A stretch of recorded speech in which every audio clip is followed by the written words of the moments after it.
কর্ণাটকের কংগ্রেসে কি অশনি সংকেত? মুখ্যমন্ত্রিত্ব থেকে সরছেন সিদ্দারামাইয়া।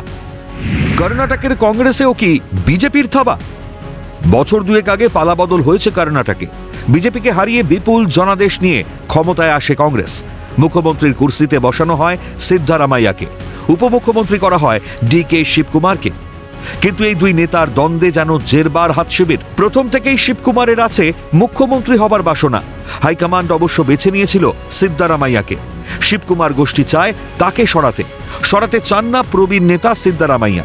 কিন্তু সম্প্রতি মুখ্যমন্ত্রী সিদ্দারামাইয়ার ছেলে যতীন্দ্র বলেছেন, আমার বাবার রাজনৈতিক জীবন শেষ হতে চলেছে, তার উচিত মন্ত্রিসভার সহকর্মী সতীশ জারকিহোলির মার্গদর্শক হওয়া। আলোচনায় এখন তাই সতীশ জারকিহোলিও। কে এই সতীশ জারকিহোলি?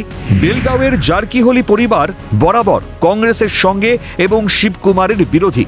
সতীশের দাদা রমেশ একসময় ছিলেন সিদ্দারামাইয়া মন্ত্রিসভার সদস্য। তখন শিবকুমার ছিলেন প্রদেশ কংগ্রেস সভাপতি। শিবকুমারের সঙ্গে সংঘাতের কারণে 2023 সালে বিজেপিতে চলে যান রমেশ জারকিহোলি। ভাই সতীশ এখনো কংগ্রেসে, এখন তিনি কর্ণাটকের মন্ত্রী। কিন্তু দাদা রমেশ এখন বিজেপির বিধায়ক। রমেশ সতীশ দুদলে থাকলেও বেলগাঁওয়ে একজোট জারকিহোলি পরিবার। ফলে সিদ্দারামাইয়ার ছেলের বক্তব্য রাজনৈতিকভাবে বেশ গুরুত্বপূর্ণ। আলোড়ন ফেলেছে কংগ্রেস শিবিরেও। প্রসঙ্গ এড়াচ্ছেন Shivakumar. Say, I don't want to comment anything now. I don't want to be a part of media. I will discuss later at the appropriate time. গত জুন মাসে কংগ্রেস বিধায়ক এইচ এ ইকবাল হোসেন ইঙ্গিত দিয়েছিলেন 2-3 মাসের মধ্যে মুখ্যমন্ত্রী হতে চলেছেন ডি.কে. শিবকুমার। ক্ষমতায় বসার পর সিদ্দারামাইয়ার পরিবারের বিরুদ্ধে জমি কেলেঙ্কারির অভিযোগ ওঠে। হাইকমান্ড সতর্ক করেছিলেন সিদ্দারামাইয়াকে।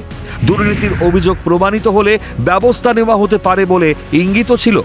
এবার কি তাহলে সরতেই হচ্ছে সিদ্দারামাইয়াকে? তারই কি ইঙ্গিত মিলছে সিদ্দারামাইয়ার ছেলের কথায়? কংগ্রেসের অন্দরের এই কোলাহলের সুযোগ কি নেবে না বিজেপি? মেয়াদ শেষ করতে পারবে তো কর্ণাটকের কংগ্রেস সরকার? ক্যালকাটা নিউজ।